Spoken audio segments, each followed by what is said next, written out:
Nah terus tentang tadi la ilaha illallah yang didawuhkan Gus Azaim, la ilaha illallah itu penting sekali, cuma saya mohon itu dielmoni lah. Jadi dulu kalimat ini menjadi spesial karena dielmoni, karena dimulai dari fa'lam annahu la ilaha illallah. Terusannya ayat tuh wastaghfir li dzambika walil mu'minina wal mu'minat. Saya ulang lagi ya. Terusannya ayat tuh wastaghfir li dzambika walil mu'minina wal mu'minat. Makanya menurut mazhab Sadili, kamu disuruh baca la ilaha illallah dulu, jangan istighfar dulu. Saya ulang lagi ya. Dalam mazhab Sadiliyah itu la ilaha illallah dulu, nggak boleh istighfar dulu. Alasannya masuk akal. Orang yang kafir 70 tahun itu sekali baca la ilaha illallah itu langsung yughfar lahum ma qad salaf. Sehingga la ilaha illallah sendiri sudah punya kekuatan supaya dosa kita diampuni. Qul lil ladzina kafaru iyantahu yughfar lahum ma qad salaf. Cara menghentikan kekafiran gimana? Dia melafadzkan la ilaha illallah. Ini kalimat yang begitu saktinya sampai orang yang kafir puluhan tahun itu dosanya semuanya terhapus hanya karena melafadzkan la ilaha illallah. Nah, makanya kata Abdul Hasan Asadili, wastaghfir li dzambika ay bihadil kalimah. Seseorang sah diistighfar itu kalau melafadzkan la ilaha illallah. Misalnya ada orang kafir mati kafir, sah enggak anak cucunya mengistighfari dia? Tidak sah karena belum melafadzkan la ilaha illallah. Makanya kata Abdul Hasan Asadili, wastaghfir li dzambika ay bihadil kalimah. Sehingga lafadz ini spesial betul. Tapi kadang-kadang beberapa mursyid cara berpikir lain. Ini kalimah thayyibah harus dibaca orang suci, sehingga mendahulukan apa? Istighfar. Untuk supaya pas ngelafadzkan kalimah thayyibah sudah dalam keadaan apa? Suci. Itu juga masuk akal. Tapi secara meyakinkan saya sendiri lebih mengikuti manhajnya Abil Hasan Asyadzili karena alasannya tadi, yang kafir puluhan tahun saja langsung luntur dosanya karena melafadzkan la ilaha illallah. Artinya la ilaha illallah sendiri sudah bagian dari istighfar. Nah, ya tadi buktinya fa'lam annahu la ilaha illallah terus wastaghfir li dzambika walil mu'minina. Jadi orang sah diistighfari itu setelah dipastikan sah tauhidnya. Jadi setelah tauhidnya sah yaitu la ilaha illallah baru sah apa? Diistighfari. Sehingga orang kafir, saya ulang lagi, orang kafir yang mati kafir anak cucunya tidak boleh apa? Tidak boleh menistighfari. Terus saran saya kedua, la ilaha illallah itu filosofinya itu nafyun li uluhiyati ghairillah wa isbatun li uluhiyatillah wahdah. Filosofi la ilaha illallah itu gimana? Menafikan semua selain Allah itu tidak Tuhan dan hanya menuhankan Allah semata. Nah itu caranya gimana? Caranya kita harus terbiasa ini, karena tadi saya dibilangin panitia ini rata-rata mustameknya atau mustamiatnya ini santri. Caranya gimana? Dilatih pakai logika. Saya berkali-kali cerita kalau ngaji, saya sekaligus kampanye. Allah itu Tuhan yang begitu fair. Untuk menjadi Tuhan Allah mempersilahkan, ada kualifikasi Tuhan. Jadi boleh dikompetisikan, itu boleh kata Allah. Gak apa-apa kamu ngaku Tuhan gitu kata Allah. Tapi nak ngaku pangeran itu paling gak ya direputasi lah, ada verifikasinya lah. Dimulai dari apa?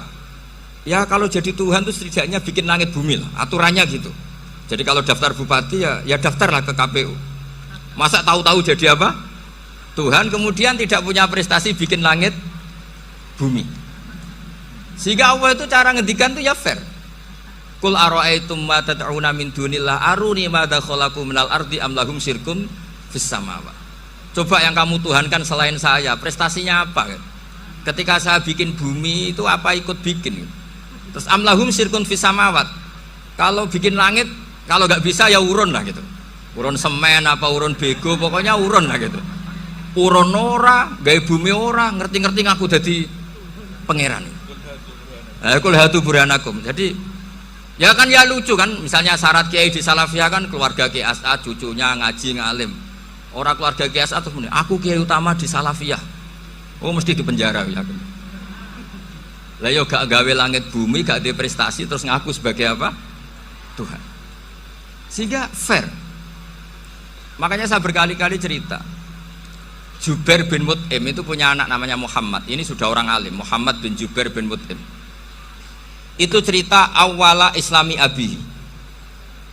Mut'im itu orang pinter sekali. Saking pinternya dia jadi delegasinya orang Quraisy datang ke Rasulullah sebagai negosiator untuk membebaskan Asra Badrin, tawanan perang apa? Badar. Yang namanya disuruh itu pasti orang pinter. Tapi apa yang terjadi ketika nginep di masjid, karena zaman itu gak ada hotel, nanti jadi geger. Orang musyrik nginep di masjid hukumnya gimana? Bahsul masail tok. Zaman itu mau tidak mau. Kalau sekarang kan ada hotel, kiai juga punya wisma. Apa yang terjadi? Orang ini cerdas sekali. Dan delalah Nabi pas sholat maghrib itu baca wattur wa kitabi mastur sampai am khalaqus samawati wal ard. Ya kalau kamu jadi Tuhan ya setidaknya menciptakan langit bumi lah. Namanya jadi Tuhan ya ada persyaratan kan. Paling tidak punya reputasi menciptakan langit bumi. Atau kalau jadi Tuhan setidaknya reputasinya itu enggak diciptakan yang lain. Am khuliqu min ghairi syai'in. Ini jadi Tuhan kok punya bapak, punya ibu. Ini jadi Tuhan kok lahirnya di bumi. Ada tanggal lahirnya, ada tahun. Masa jadi Tuhan kok dulu buminya. Pokoknya walhasil tuh. Akhirnya Nabi ketika salam sholat maghrib dia datang, ya Rasulullah, akalku habis oleh ayat yang barusan kau baca. Sudah saya Islam saja. Argumentasi selain Allah Tuhan itu batal. Itu, nah saya mohon santri-santri salafiyah itu baca Quran sampai seperti itu. Jadi jangan hanya khataman banyak-banyakan maksudnya. Ini bukan nyindir ini, ngamuk ini. Jadi ya khatamannya tadilah 1000 atau berapa lah, jangan banyak-banyak. Juga kasihan malaikat yang nyatet kan. Wong baru subhanallah alhamdulillah aja di teks hadisnya abad al malaikah kan di teks. Itu baru subhanallah alhamdulillah itu sudah mencapaikan malaikat.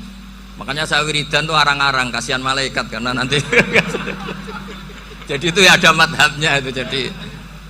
Jadi kalau Gus Azaim sholat lama tak saingi sholat cepet itu sama-sama ada madhabnya. Yang cepet kayak saya tadi, setan pas tata-tata mau goda pas rukuk saya sudah itidal, mau goda itidal saya sudah sujud, pusing dia.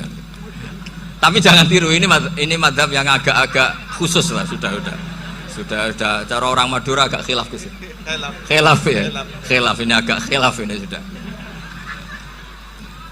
Tapi saya ingin lah, sampean kalau ngaji Quran itu dilatih berlogika.